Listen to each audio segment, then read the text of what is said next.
로고스 채플 주일 예배에 CMM 중보기도에 오신 여러분들을 주의 이름으로 환영합니다.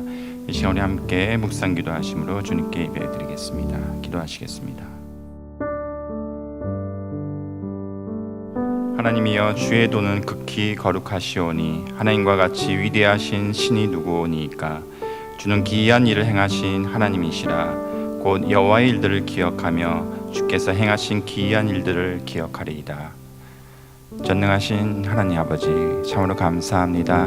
우리에게 베푸신 주의 크신 일들이 얼마나 크신지요. 그 일들을 기억하며 주님께 감사와 영광을 이 시간을 통해서 올려드리길 원하나이다. 예수 그리스도의 이름으로 기도하였습니다. 아멘.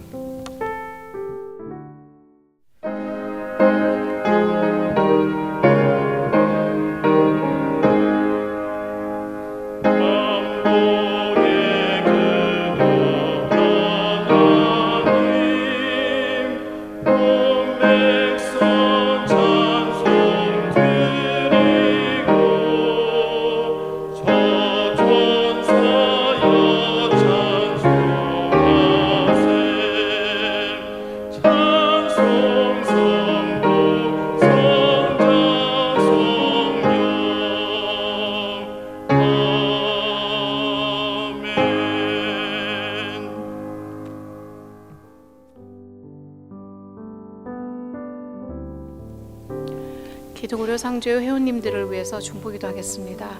먼저 지난 한 주 여러 회원님들께서 저희 기도고려 상주회로 병원 방문 보고를 해주셨습니다. 먼저 임신 소식 전하시는 회원님 계십니다. 텍사스의 6회원께서 임신하셨음을 알려주셨습니다. 수술 예정이신 회원님 계십니다. 텍사스의 소회원께서는 검진 중에 심장 이상 소견으로 CT 검사를 하셨는데 관상 동맥이 막힌 증상이 발견되어져서 수술 예정임을 알려주셨습니다. 치료 중 혹은 치료 후 회복 중에 계시는 회원님들 계십니다. 알라바마의 최 회원께서는 위의 유암정 제거 수술 후 회복 중에 계십니다. 캘리포니아 오 회원께서는 여성 질환 수술이 잘 되었음에 감사드립니다. 회복 또한 잘 될 수 있도록 기도해 주십시오 하셨습니다.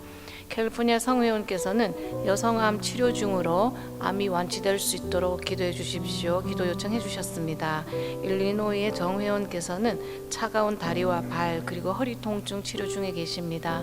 잘 회복될 수 있도록 기도 요청해 주셨습니다. 뉴저지의 박 회원께서는 성대 폴립 치료 중에 계십니다. 목소리가 예전같이 돌아와 편안히 말할 수 있고 찬양 동안 잘 올릴 수 있도록 함께 기도해 주십시오 하셨습니다. 뉴욕의 이 회원께서는 협심증 치료 중에 계십니다. 더 이상 아프지 않도록 함께 기도해 주십시오 하셨습니다. 텍사스의 변 회원께서는 갑상선암 수술 후 회복 중에 계십니다. 하나님 안에서 잘 치유될 수 있도록 기도 요청해 주셨습니다. 텍사스의 장 회원께서는 스트레스성 증상에 대한 수술이 잘 되었음에 감사드립니다. 회복 또한 잘 될 수 있도록 함께 기도해 주십시오 하셨습니다. 텍사스의 유 회원께서는 위 통증에 대한 약을 복용 중에 계십니다. 치료가 잘 될 수 있기를 기도해 주십시오 하셨습니다. 지난 6월 15일에서 6월 21일 기간 동안 함께 나눈 의료비 내역입니다. 총 97명의 회원님들에게 의료비 나눔이 되었습니다.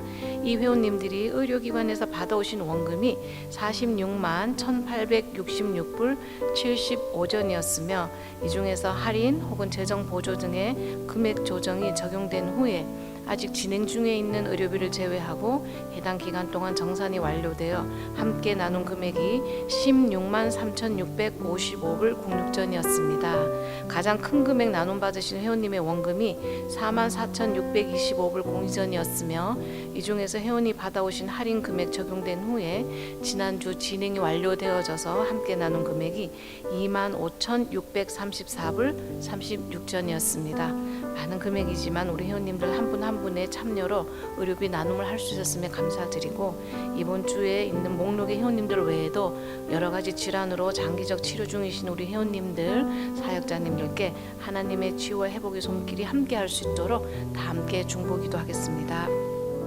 여호와 라파 되신 치유의 주님, 이 시간 통해서 주님께 간구합니다. 수술을 하신 또 수술 앞둔 우리 회원이 있으십니다. 관상동맥으로 막혀서 수술할 예정이고 유암정 제거 수술, 여성질환 수술을 하신 회원이 있으십니다. 우리 수술 앞둔 회원에게는 수술을 잘 아버지 마칠 수 있도록 모든 과정 주님 의탁하오니 함께해 주시고 인도해 주시며, 수술을 마치신 우리 회원은 아버지 그 수술한 부위가 잘 아물게 하시고 완전히 회복되어서 더 이상 재발되지 아니하고 건강한 몸 되찾아 하나님께 영광 돌리는 삶으로 돌아올 수 있도록 아버지 함께해 주시옵소서. 또한 아버지 여러 가지 질병으로 이 시간에 고통받고 있는 회원이 있으십니다. 허리 통증으로, 성대 폴립으로, 협심증으로, 스트레스성 증상으로, 위 통증으로 고통받고 있는 회원들 모든 아버지 고통들을 몸에서 없애주시고 완전한 건강한 몸 회복할 수 있도록 모든 치료 과정 아버지 주장해 주시고, 아버지 좋은 의사진 만나게 하셔서 아버지 잘 치료받고 건강한 몸 되찾아 하나님께 영광 돌릴 수 있도록 아버지 은혜 내려 주시옵소서. 또한 아버지 암으로 고통받고 있는 회원이 있으십니다. 여성 암으로, 갑상선 암으로 치료받고 있는 회원들 아버지 그 마음에 낙심하지 아니하고 이 기간을 통해 전능하신 하나님을 만나게 하시고 치유하신 주님을 경험할 수 있도록 아버지 역사해 주실 기도합니다. 그 몸에 있는 모든 암세포들 아버지는 이길 수 있도록 믿음을 주시고 잘 치료받을 수 있도록 그 강건한 마음 허락해 주셔서 끝까지 아버지 잘 견디고 이겨낼 수 있는 은혜를 허락해 주시옵소서.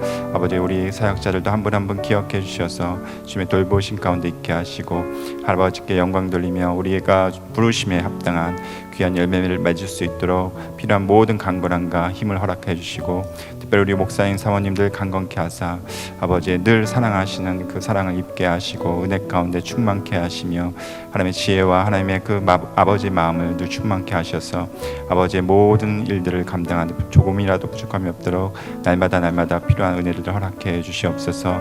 우리 정의사님도 끝까지 승리할 수 있도록 아버지 늘 강건케 붙들어 주시고 그 마음과 육신을 더 붙들어 주시고 강건케 해주실 기도하옵고, 또 오늘 말씀 전하신 우리 목사님도 함께 하사 성령 충만한 가운데 주의 말씀이 담대히 전할 수 있도록 이 시간 붙들어 주시고 주의 오른손을 붙들어 주시옵소서. 감사하고 이 모든 말씀 예수 그리스도의 이름으로 간절히 기도하였습니다.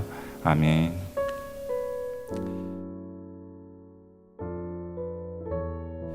하나님의 말씀 요한복음 4장 19절에서 22절 말씀 되겠습니다.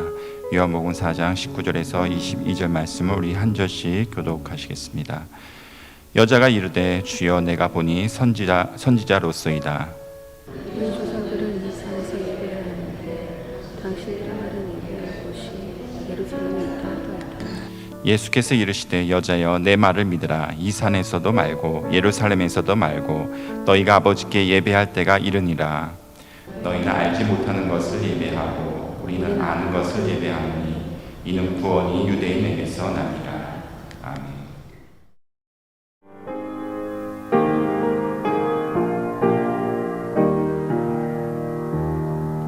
내 주님이 보신 그곳은 참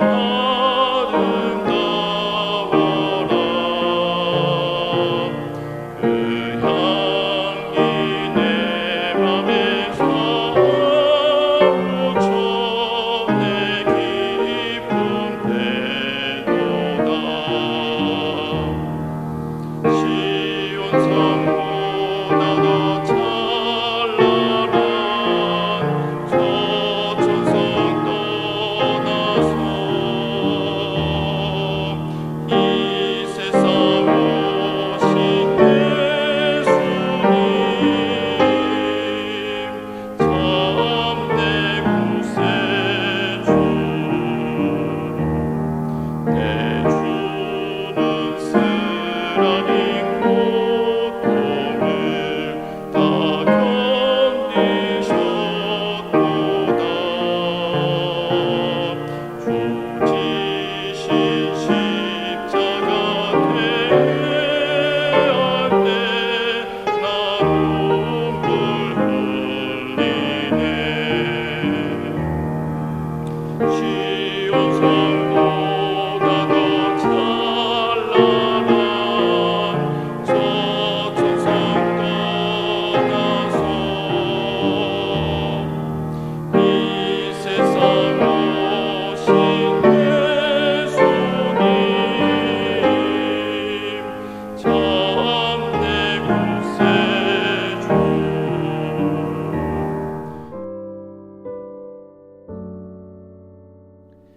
제가 예수 믿은 지가 70년이 지났는데 70년 동안 성경도 여러 번 보느라고 보았고 또 신학교에서 공부도 했습니다. 그런데 지금 와서 생각해 보면은 설교할 때마다 느끼는 거고 최근에 더 느끼는 것은 왜 이렇게 성경에 무식한가 하는 것을 마음 중심으로 이렇게 생각이 됩니다. 성경을 많이 읽었죠. 신학교 때도 신학적으로 공부도 하지만은 성경도 읽어야 했고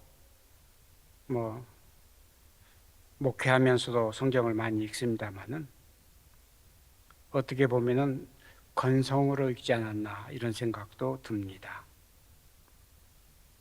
그래서 가면 갈수록 이 성경에 대한 그 무식한 걸 다른 목사님들의 설교를 들으면서 더욱 깨닫습니다.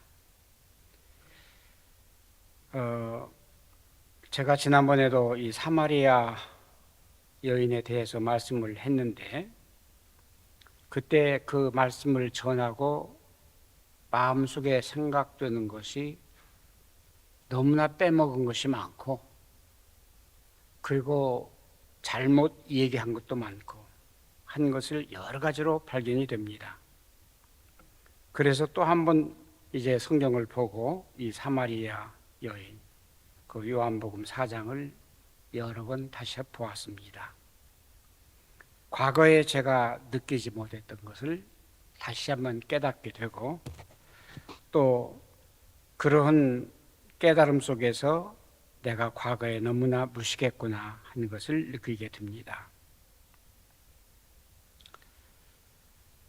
오늘 이 본문에 보면은 예수님께서 유대를 떠나 갈릴리로 가실새 그랬습니다. 3절에 왜 유대를 떠나서 예수님께서 갈릴리로 가셔야 했을까 하는 그 구절을 곰곰이 생각해 보았습니다. 그 해석이 1절에 있습니다. 예수께서 제자를 삼고 세례를 베푸시는 것이 요한보다 많다는 말을 바리새인들이 들은지라.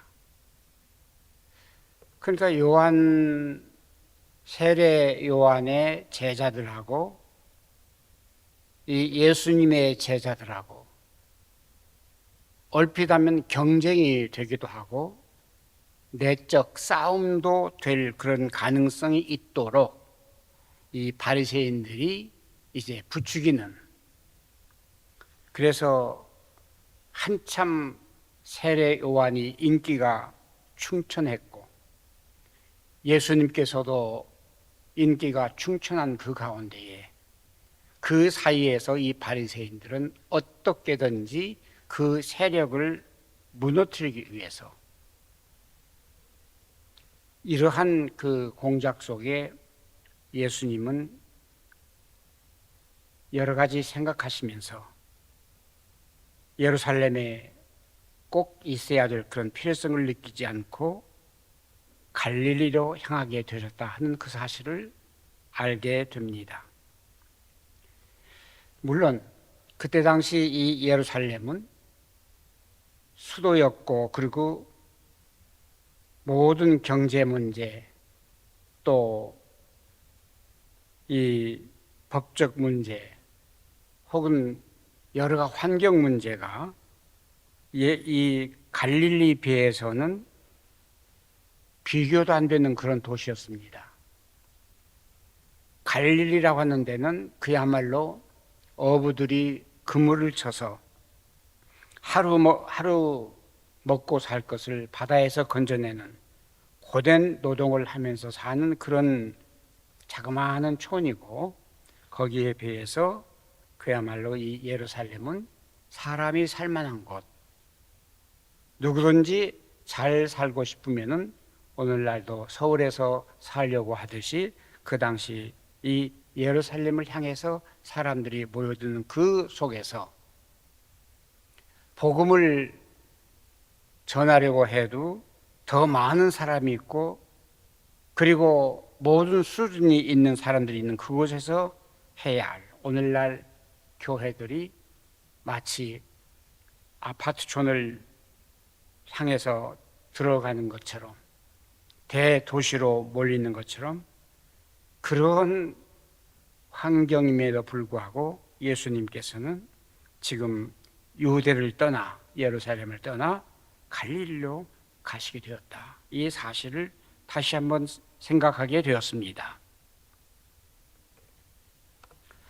그런데 이 갈릴리로 가셔야 되는데 가는 길이 그때 당시 유대인들은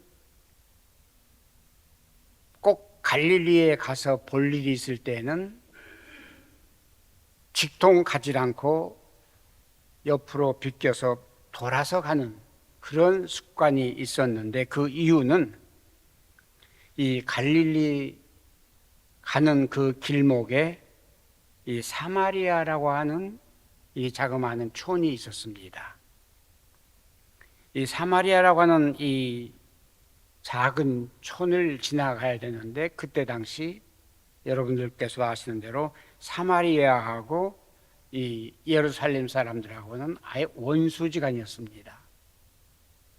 물론 사마리아에도 이 유대 사람들이 살기는 했겠습니다만은 이 사마리아 사람들하고 이 예루살렘에 사는 사람들하고 원수지간이 된 것은 단지 정치적인 문제보다는 그 당시 이 종교적인 문제,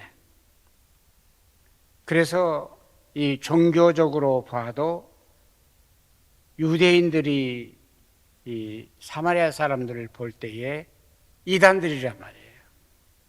그야말로 성경도 제대로 믿지 않고 겨우 성경도 모세 오경만 성경이라고 하고 그 좋은 선지서, 시서 이런 것들은 성경으로 취급도 안 하고 이러니까 이 종교적으로도 이런 갈등이 있었고 더군다나 민족적으로 이런 갈등이 생기게 된 이유가 뭔가 하면은 이 사마리아 사람들은 혼혈 민족이 되었습니다. 옛날 이 아시리아 군대들이 쳐들어와 가지고 이 유대 사람들하고 혼혈을 해 가지고 거기에서 이제 자녀들이 번성을 했기 때문에 혼혈아들이 살고 있었습니다. 그래서 이 순수 유대인들은 이러한 사마리아의 그 혼혈 민족하고는 상대를 하지 않고 그래서 무시를 했던 그것으로 이제 생각이 됩니다. 또 하나의 문제는 이 성전 문제였습니다. BC 970년경에 이 솔로몬이 이제 그 왕국이 끝나면서 그 이스라엘은 두 민족으로 이제 갈라지게 됐지요. 하나는 북왕국, 하나는 남왕국. 그래가지고 이제 양쪽으로 갈리게 되면서 그때 당시 이 북왕국에는 여로보암이라는 왕이 이제 통치를 했고 남왕국에는 르호보암이라는 사람이 왕이 되었는데 이 북왕국에 있는 그 왕이 가만히 보니까 이 안식이 되면은 그 사마리아 사람들이 예배를 드리기 위해서 남왕국 예루살렘 성전으로 자꾸 가게 됩니다. 그러니까 가만히 보니까 처음에는 그것을 그냥 관망했지만은 나중에 저렇게 남왕국으로 가서 예루살렘에서 예루살렘 성전에서 예배를 드리다가 거기에 다 넘어가면 어떡하겠느냐 해가지고 이제 막습니다. 가는 길을 차단하고 북왕국 그리심산이라는 그곳에 이제 우상을 하나 만들고 이것이 너희 하나님이라. 그래서 종교적으로 갈등이 생기게 됩니다. 이런 상황에서 그야말로 그 남북 간의 그 감정이라고 하는 것은 오늘날 대한민국의 북과 남의 남과 북의 그 갈등보다 더 심한, 어찌면은 더 잔인한 그러한 갈등이었는지도 모르겠습니다. 이런 상황에서 지금 예수님께서 이제 갈릴리로 가셔야 되는데, 예수님도 다른 유대인처럼 이 사마리아를 거치지 않고 돌아가려고 생각도 하셨겠지만은, 그러나 예수님께서는 다른 뜻이 있으신 줄 압니다. 그래서 그냥 예수님께서는 이제 이 갈릴리로 가는 길에 사마리아를 들립니다. 물론 우리 예수님께서는 전능하신 그런 하나님이시였기 때문에 사마리아에 가서 어떤 역사가 일어날 것이라고 하는 것을 미리 아셨은 줄 믿습니다. 지금 이 예루살렘에서 지금 사마리아, 예수님께서 지금 중간에 거쳐 가야 될 그 사마리아에는 약 100km 정도 된다고 합니다. 예루살렘 가보긴 했습니다만은 직접 걸어보지 않아서 모르겠어요. 약 100km가 되고, 그리고 예수님께서 이 사마리아 여인을 만난 이 수가라는 동네는 그 사마리아에서 약 20km 더 올라가야 되는 그런 지역이라고 합니다. 그래 예수님께서는 아마 하루 종일 걸으시고 또 걷고 걸어서 지금 사마리아 수가성 우물가에 도착하신 줄 압니다.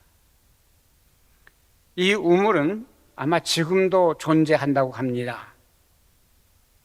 지금도 약 그 사마리아 성에서 20km 떨어진 이런 그곳에 지금도 그 우물이 있어서 그게 옛날 예수님께서 사마리아 여인과 대화하던 그 우물이라고 믿는다고 합니다. 이렇게 해서 예수님께서 거기에 도착한 시간이 오늘 성경에 보듯이 제6시라고 했습니다. 6시라고 하는 것은 오늘 우리 시카고 시간 6시라고 하면은 새벽 6시라고 볼 수가 있습니다만은 유대 그때 당시 시간으로는 낮 12시입니다. 6절에 보면은 거기 또 야곱의 우물이 있었더라. 예수께서 길 가시다가 피곤하여 우물 곁에 그대로 앉으시니 때가 6시쯤 되었더라. 인성을 가지신 그 예수님, 신성을 입으셨다고 해서 우리 인간들이 느끼는 그 피곤을 느끼지 않는 그런 분이 아니었습니다. 예수님께서도 줄이면 배고프고 일하면 피곤하고 걸으면 다리 아픈 우리와 똑같은 사람입니다. 그래서 예수님께서는 길 가시다가 피곤해서 우물 곁에 그대로 앉으셨다. 그냥 주저앉으셨다. 아마 이런 의미가 되겠죠. 피곤해서 그냥 그대로 주저앉으셨다. 때를 보니 오늘 시간으로 낮 12시라 한참 목마르고 피곤한 그런 시간입니다. 그런데 우물은 있기는 합니다만은 그 우물을 떠 잡수실 수 있을 만한 그러한 환경이 아닙니다. 적어도 그 우물은 땅 지면에서 약 37m 밑에에 물이 있는 걸로 그렇게 전해집니다. 그러니까 이렇게 내려다 보면은 그 우물은 그냥 바가지로 떠서 먹는 그런 우물이 아니라 한참 내려다 봐야는 캄캄한 밑에 물이 고여 있는 것을 떠먹어야 되는, 그러나 예수님께서는 떠먹을 드레박이나 그런 것이 아무것도 없습니다. 때마침 한 여인이 오는데 바로 오늘 본문에 나오는 사마리아 여인입니다. 이 사마리아 여인이 하필이면 왜 이 시간에 왔을까? 우리가 생각해 보면은 이 사마리아 여인은 우리가 잘 알듯이 다른 사람들과 같이 대낮에 돌아다닐 수 있는 그런 일반 사람이 아니었다는 사실입니다. 만약에 대낮에 나온다고 하면은 많은 사람들이 손가락질을 해야 하고 그 손가락질을 받아야 하는 그런 사람. 그래서 남이 우물물에 와서 물을 다 들어간 다음에 아무도 오지 않는, 숨어서 물동이 하나 어깨에 메고, 그리고 지금 낮 12시에 물을 길러 왔습니다. 때마침 거기에 유대인 한 남성이 앉아 있습니다. 얼굴을 보면 피곤해 있고 아마 온 다리에는 먼지 투성이로 그렇게 아주 보기 남루한 그런 남성이 거기 앉아 있습니다. 보니 그 사람은 사마리아 사람이 아니라 그래도 양반 취급받는 유대인입니다. 아마 처음에는 번쩍만쩍 했겠죠. 아니 재수 없이 저 유대인이 왜 저기 앉아 있어? 이렇게 생각했을 모릅니다. 그때에 예수님께서 말을 거십니다. 여자여, 나에게 물 좀 달라.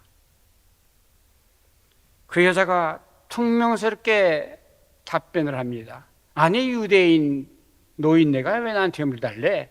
아마 이런 쪽으로 이 얘기를 했을 것입니다.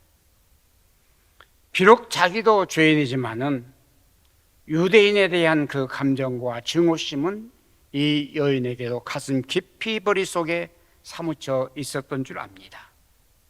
재수없이 내가 여기까지 왔는데 내가 물을 떠줘? 저 원수에게 속으로 그랬었는지도 모릅니다. 그때에 그 여인이 말합니다. 아니 당신은 유대인인데 왜 나 같은 여인에게 물을 달랍니까? 예수님께서 대답하십니다. 예수께서 대답하여 이르시되 10절입니다.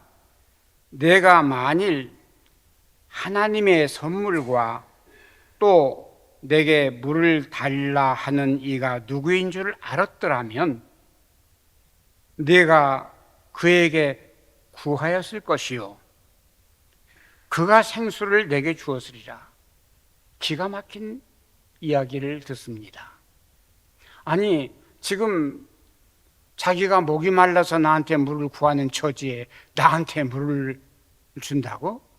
이 여인은 그야말로 괴상하게 망측하게 생각을 합니다.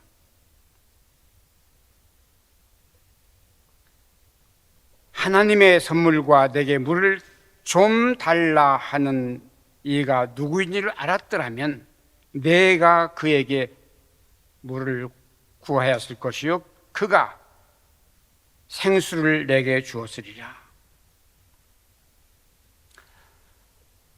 우리 기독교는 다른 종교와 다른 점이 무엇인가 하면은 불교나 이러한 우상 종교는 사람들이 그 대상 신을 찾기 위해서 쫓아가는 그런 것이 이방 종교입니다. 그래서 부처 앞에 아니면 조상 사진을 놓고 거기다가 음식 차려놓고 그 조상을 불러서 아니면 부처가 또 와서 먹기로 해서 심지어 그 부처가 움직이지 않으면은 콩고물이라도 그 부처 입술에 발라야 하는, 이게 이방 종교라고 하면은 우리 성경에 있는, 우리는 종교라고도 할 수 없이 기쁨나무는 하나님과의 우리의 관계는 하나님께서 우리 죄인들에게 찾아오신다는, 사마리아 여인이 예수를 찾아간 것이 아니라 예수께서 이 사마리아 여인의 과거를 다 알면서도 찾아오시는, 그리고 그 평생에 그가 삶을 살았지만은 목마르고 괴롭고 온갖 그 갈등 속에서 살았던 그 여인이지만은 바로 그 목마름을 해소해 줄 수 있는 그 생수 들고 찾아오신 그 하나님, 여기에서 우리는 깊이 생각할 수가 있습니다. 내게 물 좀 달라 하는 이가 누구인 줄 알았더라면 네가 구했을 것이요 그가 너에게 생수, 마시고 한 번 마셔도 영원히 목마르지 않는 그 생수를 너에게 주었을 것이다. 세상에서 받는 어떠한 쾌락이나 세상에서 주는 어떠한 좋은 것이라 할지라도 그것은 다시 목마르고 다시 배고프고 굶주릴 수밖에 없지만은 우리 예수께서 채워주시는 그 생수는 영원히 이 배에서 흘러나오는 생수가 돼, 영원히 목마르지 않는 그런 생수. 여자가 기가 막혀서 또 대꾸를 합니다. 야유하듯이 여자가 이르되 11절입니다. 주여, 물 기를 그릇도 없고 이 우물은 깊은데 어디서 당신이 그 생수를 얻겠다고 합니까? 아까 말씀드린 대로 이 물은 32m나 내려가서 드레박이나 뭘로 내려 보내서 떠먹어야 되는데 짧은 팔 하나밖에 없는 그 팔 가지고 어디에서 그 물을 떠먹겠다고 하는 겁니까? 비웃으면서 아마 사마리아 여인은 이 유대 남성에게 그렇게 말을 안 줍니다. 물 기를 그릇도 없고 이 우물은 깊은데 어디서 당신이 그 생수를 얻겠습니까? 세상적으로는 지극히 맞는 말입니다. 그러지 않습니까? 세상적인 계산으로는 지극히 맞습니다. 짧은 팔로 어떻게 그 깊이 있는 그 물을 떠먹을 수 있습니까? 이것은 세상적 계산입니다. 그러나 예수님은 그 세상적 그러한 세속적 계산이 아니라 아무리 그 물을 떠 마셔도 그 물로는 충족시킬 수 없는 인생의 그 갈증, 그 갈증을 또다시 느끼게 하면 그런 물이 아니라 내가 너에게 주는 그 물은 영원히 내 속에서, 내 심장에서 솟아나는 그런 생수가 된다는 그 말씀입니다.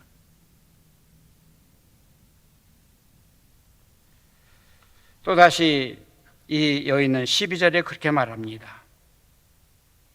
우리 조상 야곱이 이 우물을 우리에게 주었고 또 여기에서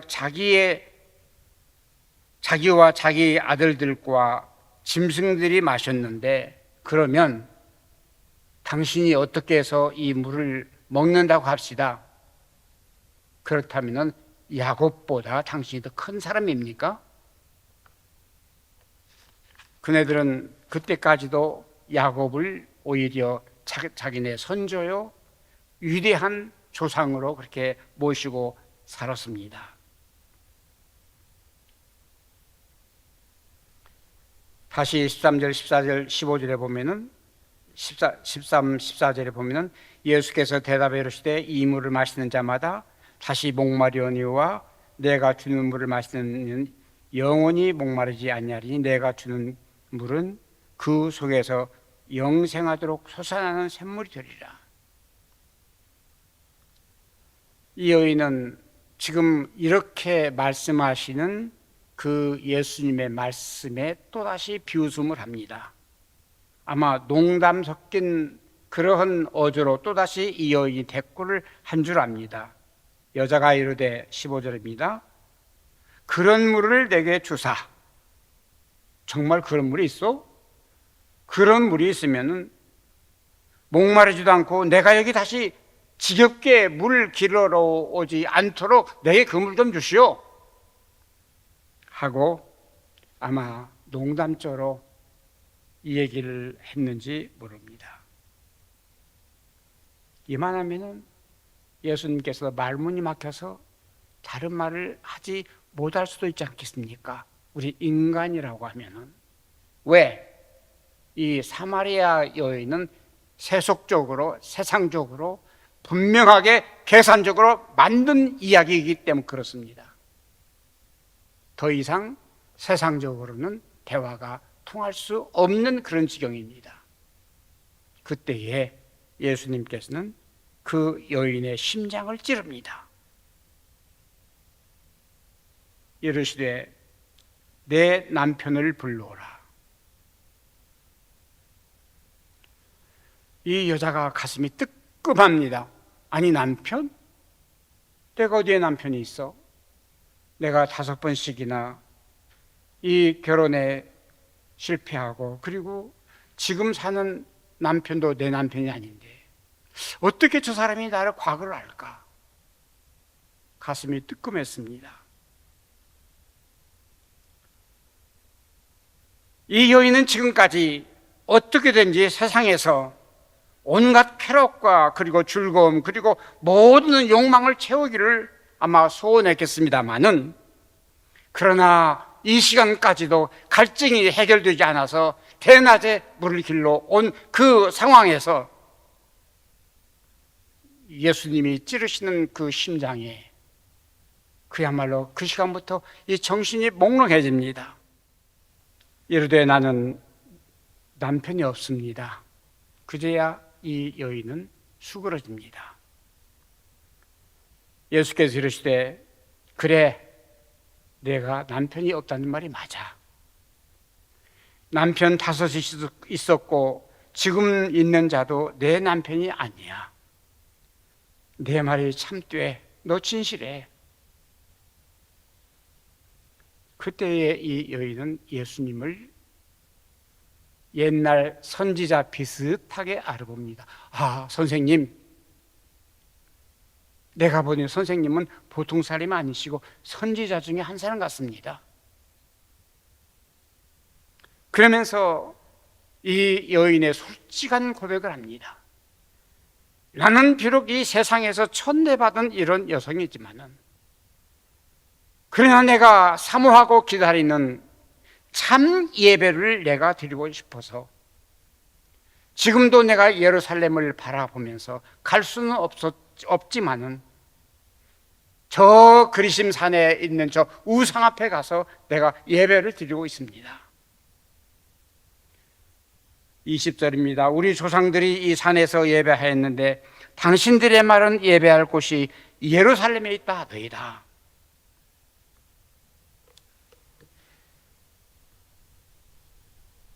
이때에 예수님께서 말씀하십니다. 그래, 여인아, 예배는 장소가 문제가 아니야.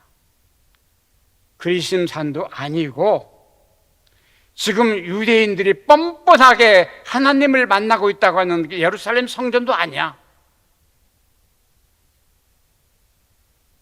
참으로 예배할 때가 온다.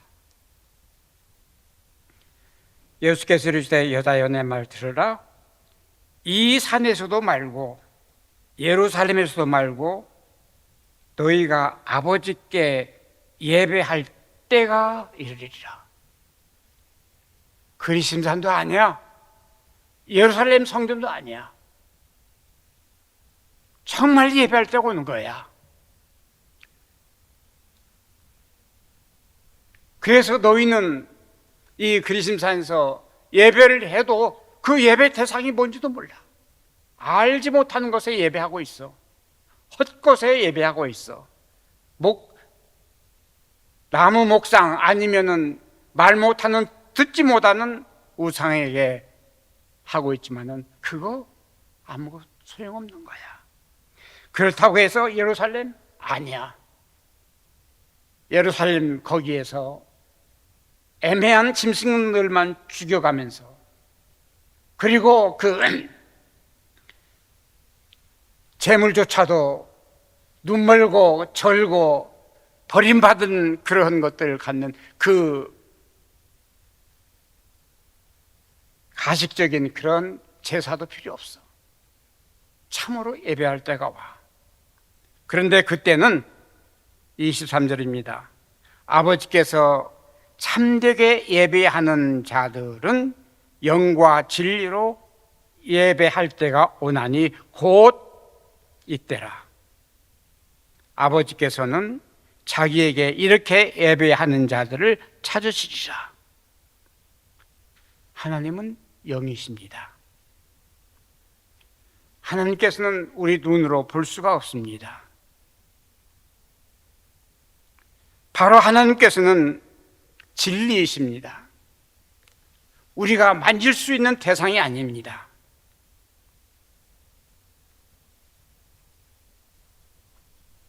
그래서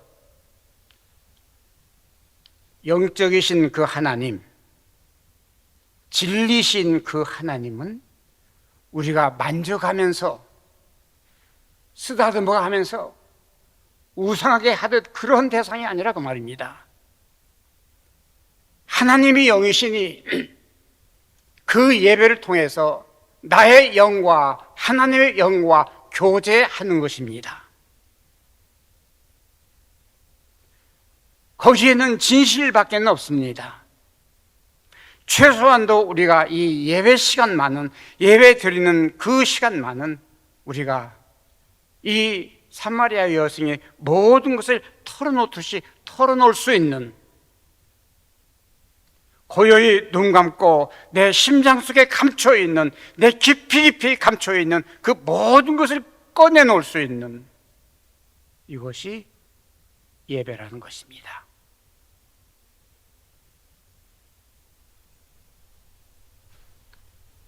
심각해진 그 여성은 다시 예수님께 말합니다. 여자가 이르되 메시아 곧 그리스도 하는 이가 오실 줄 내가 아노니. 이제야 이 여성이 비록 과거는 어떻는지 우리는 잘 알 수 없지만은 그 심장 속에는 과거에 생활하는 그 모습과는 달리 그 심령 속에서 참으로 하나님을 기다리는, 정말 참으로 하나님과 만나고 싶은, 예배를 통해서 하나님과 대화하고 싶은, 그래서 자기 속에 있는 클클하고 답답한 것을 그냥 다 털어놓을 수 있는 그 대상을 찾고 있었다는 사실입니다. 그래서 말합니다. 여자가 이르되 메시아 곧 그리스도라는 이가 오실 줄 내가 아노니 그가 오시면 모든 것을 내게 알려주시리이다.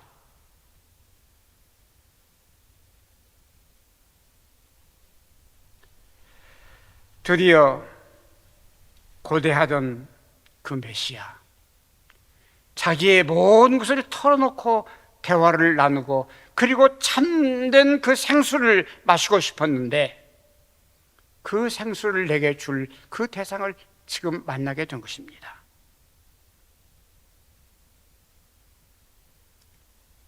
여자가 이르되 메시아 곧 그리스도라는 이가 오실 줄 내가 아노니, 오실 줄 내가 아노니 그가 오시면 모든 것을 우리에게, 나에게 알게 하시리이다. 이때 예수님께서 뭐라고 하십니까? 여자여, 여자여, 내가 바로 그야. 예수께서 이르시되 내게 말하는, 내게 말해주는 내가 바로 네가 찾고 있는 그이야. 내가 메시아야. 내가 그리스도야.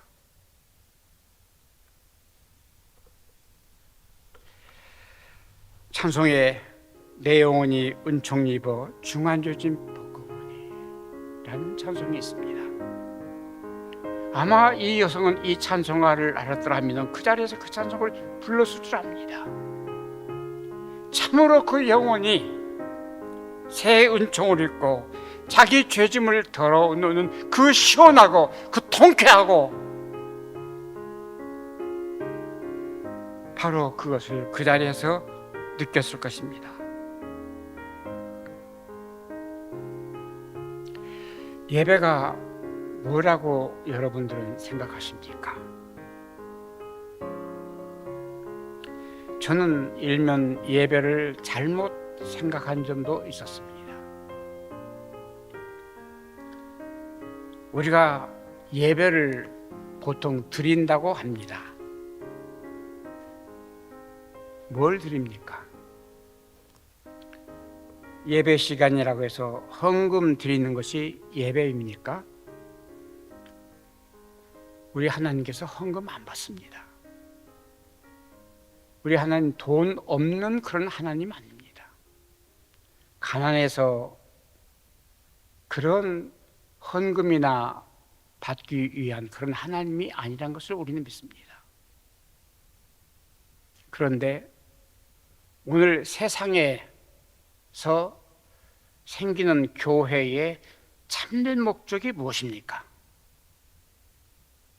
만약에 교회를 세우고 헌금이 없다고 하면은 사람이 모일까요?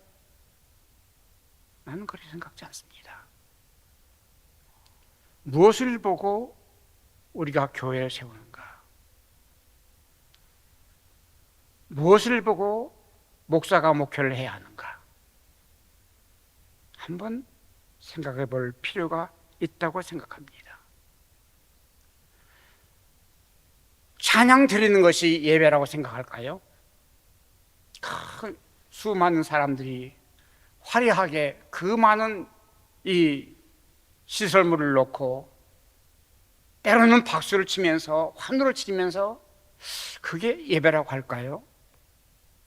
저는 아니라고 생각합니다. 하나님께서 그야말로 그런 환영을 박수를 받아가면서 즐거워하시는 그런 것을 받기 위해서 우리에게 예배를 주신 거라고 저는 생각지 않습니다. 더 말할 것 있습니다만은 그러면 예배는 무엇일까? 저는 제가 생각하는 예배는 여러분들이 어떻게 생각하실까?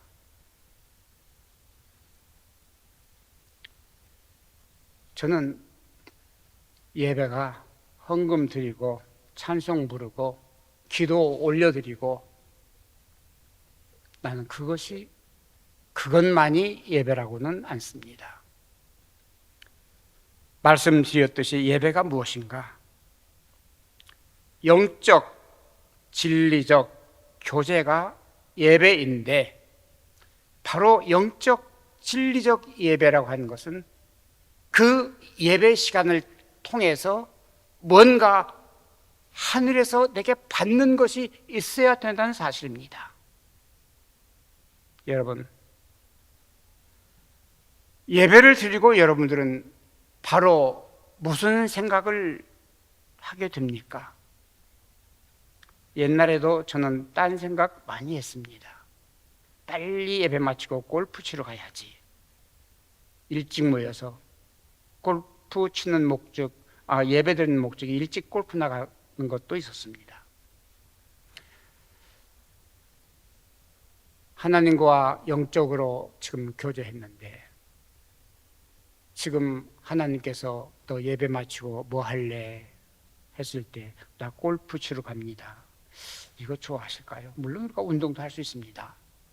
우리 즐거운 삶을 살 수 있습니다. 그러나 그것이 목적이 아니라 그 말입니다. 최소한도 예배를 통해서 우리 하나님께서 우리에게 명령하시는 것이 있습니다. 여러분들에게도 있을 것입니다.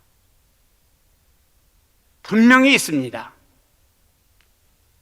이 사마리아 여인이 영적 하나님을 지금 경험하고 만났을 때에 그 영적 교제 속에서 받은 그것이 무엇입니까? 그리고 바로 행동한 것이 무엇입니까?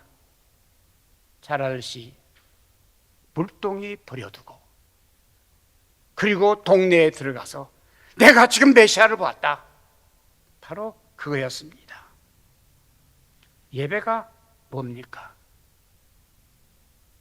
얼른 예배 마치고 시장 보러 가고 얼른 예배 마치고 놀러 가고 얼른 예배 마치고 그것이 아니라는 사실입니다. 적어도 예배를 마쳤으면은 그 예배 시간에 내게 무엇을 주셨나? 무엇을 지시하셨나? 무엇을 하라고 했을까? 라고 하는 것이 우리 삶 속에서는 최소한도 있어야 오늘 예배 드린 그 의미가 있다는 사실입니다. 지금 이 사마리아 여인은 분명했습니다. 만약에 그 물동이에 물을 길어가지 않으면은 저녁부터 목마라 그 사람들은 굶주리 했을지도 모릅니다. 그게 문제가 아니라 그 말입니다. 예배를 통해서 오늘 또 우리들은 하나님께서 내게 주시는 그 명령이 무엇인가? 적어도 예배 한 번 드렸을 때마다 내게 주시는 하나님께서 사명과 지시가 있으리라는 그 확실한 메시지가 있다는 사실을 우리는 잊어서는 안 됩니다. 그래서 우리는 이 예배를 통해서 하나님과 뜻과 사명을 기다립니다. 이 예배를 통해서 우리 하나님을 만났기 때문에, 그리고 각오와 결심을 합니다. 내게 물동이가 있으면 물동이 끝까지 버려두고 명령하신 그 명령을 향해서 우리는 나갑니다. 그리고 최후의 목적이 무엇입니까? 내가 메시아를 봤어. 내가 메시아를 만났어. 내가 그리스도라고 하는 그 일을 내 평생에 기다렸던 그 메시아를 만났어. 그리고 그 메시아를 전파하는 것입니다. 바로 오늘 우리가 50년 동안 이 사역을 통해서 최후 결론이 만약에 메시아를 보여줄 수 없는 그런 사역이라고 하면은 50년 동안 모든 사역은 헛것입니다. 그러나 오늘 또 우리는 노력하고 있습니다. 우리의 결론이 예수께서 이 땅 위에 지금도 살아계시다고 하는 우리의 작은 정성, 그리고 우리의 이 작은 이 기독 의료 상조회를 통해서 한 푼 한 푼 모아가지고 거기에서 그리스도의 뜻이 나타나고 오늘도 그 뜻 가운데서 그 사역 가운데서 예수 그리스도께서 오늘 이 시간에도 살아계신다는 우리 환자들에게 분명하게 전파되는 그리스도의 손길이 나눠지길 위해서 저는 여기까지 왔습니다. 오늘 이 예배를 통해서 우리는 뭘 드리는 것이 아니라 오늘 여러분 개개인에게 분명히 우리 하나님께서, 우리 주님께서 명령하시는 바가 있을 것입니다. 너 뭐 할 거야? 예배 끝나고 한 주간 동안 뭘 가장 중하게 여기고 실천할 거야? 우리 주님께서 물으실 것입니다. 기도하겠습니다. 고마우신 우리 아버지 하나님, 감사합니다. 오늘도 이 초라한 예배를 통해서 우리에게 말씀하신 바가 분명히 있을 줄 믿습니다. 그 명령 받들어 오늘도 이 한 주간도 오는 모든 시간 동안 주님의 거룩하신 뜻 이루어지기를 간절히 소원합니다. 감사하고 예수님의 이름으로 기도합니다.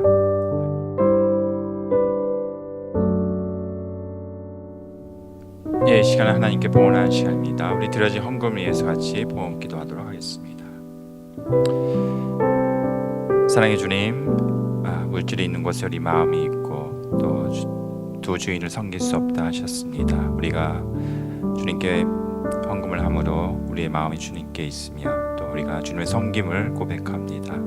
주님께서 이 멸치를 통해서 영광 받아주시기 원하옵고 하나님의 뜻이 이루어지길 원하옵고 또 주께서 우리에게 공급하신 주 되심을 우리가 경험할 수 있도록 더 은혜 베풀어 주시옵소서. 예수 그리스도의 이름으로 기도하였습니다. 아멘.